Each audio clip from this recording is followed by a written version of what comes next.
Title इंडिअरिंग रामा.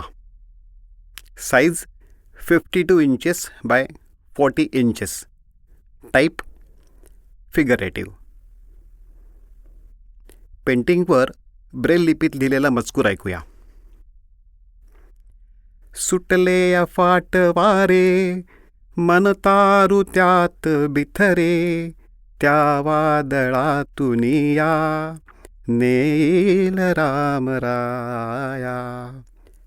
हात जोडून मान किंचित तिरकी करून देवघरातील रामाच्या थेट डोळ्यात पाहत अत्यंत आर्त स्वरात आई हे पद म्हणायची, तेव्हा मन हेलावून जायचं. आई देवाघरी जाऊन आता इतकी वर्ष झाली तरी आजही मला ती तशीच देवापुढे बसलेली असते, दिसते. म्हणत असते, श्रीराम नाम नौका भवसागरी तराया. जगातली प्रत्येक गोष्ट रामामुळेच घडते यावर तिचा ठाम विश्वास. घरातल्या प्रत्येक सुखदुःखाच्या वेळी बोट आकाशाकडे दाखवत तो माझा रामच सगळं करतोय असं म्हणून ती मोकळी होऊन जायची. आनंद झाला असेल तर रामापुढे वाटीत साखर ठेवायची. दुःख झालं असेल तरी रामापुढे हात जोडून त्याला असं का रे असे विचारायची. मग आम्हाला म्हणायची, असेल तर रामाच्या मनात काहीतरी, करेल तो सगळं ठीक. आपण आपलं कामाला लागूया. निहार, सुचित, सारंग, पैखरी, गार्गी, आभा अशा सगळ्या नातवंडांना सुद्धा ती मायेनं माझा राम आहे तो असं म्हणायची. कसं होणार पुढे आपल्या या मुलाचं असा प्रश्न तिला माझ्या लहानपणी अनेकदा पडला असेलही. पण अंधमित्रांनाही माझी चित्र पाहता येतात हे कळल्यावर तिने देवघरातल्या रामालाच साकडं घातलं असतं. म्हणाली असती, माझ्या या धाकट्या रामानं काय अघटित करून टाकलंय बघ. आता माझ्या वतीनं तूच सगळ्यांना साखर वाट.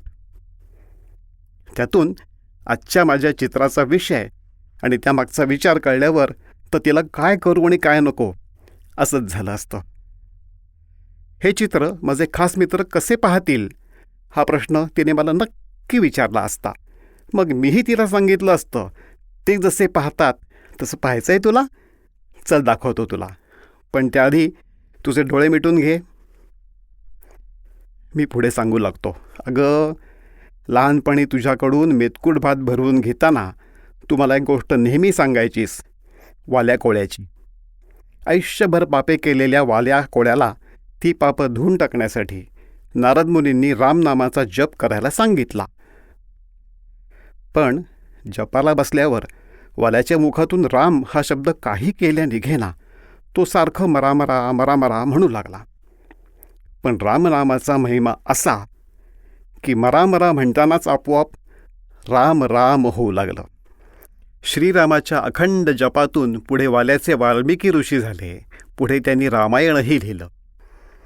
डोळे मिटल्यामुळे आईसुद्धा आता ह्या गोष्टीत चांगलीच गुंगून गेली होती. मी पुढे म्हणालो, आई ही गोष्ट ऐकताना आपल्या देवदेवतांच्या ठायी असलेल्या क्षमाशीलतेची जाणीव कधी झाली नव्हती. पण आज ही गोष्ट सांगताना मात्र ती गोष्ट प्रकर्षाने मला जाणवती आहे. आता आई डोळे उघडून माझ्याकडे कौतुकाने पाहू लागते. मी उगाचच दिसणाऱ्या चित्राचं वर्णन करू लागतो. तुझ्या रामाला मी ह्या चित्रात जगाच्या नकाशावर बसवलंय. त्याच्या हातात धनुष्य आहे. चित्रातलं धनुष्य आपल्या खास मित्रांना दिसणार नाही म्हणून चित्राच्या फ्रेमचंच मी प्रतिकात्मक धनुष्य केलंय. ह्या धनुष्याची दोरी ताणतासुद्धा येते.